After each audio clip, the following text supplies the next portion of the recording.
आपण बनवतोय आज पालकची भाजी, तर त्याच्यासाठी कढईमध्ये थोडंसं तेलामध्ये टाकायचं जिरं आणि मोहरी तडतडली की नंतर टाकायचं कांदा, लसूण आणि हिरवी मिरची बारीक चिरलेली आणि मस्त त्याला भाजून घ्यायचं.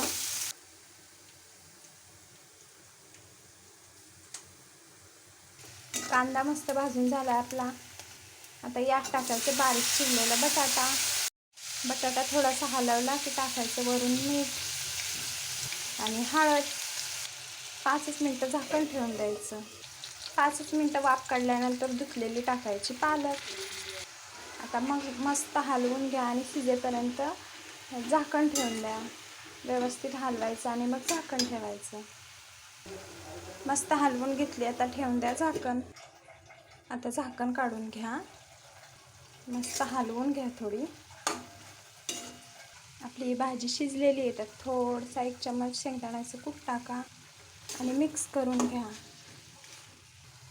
तर आपली पालक आणि बटाट्याची भाजी तयार आहे. तर प्लीज सबस्क्राईब करा.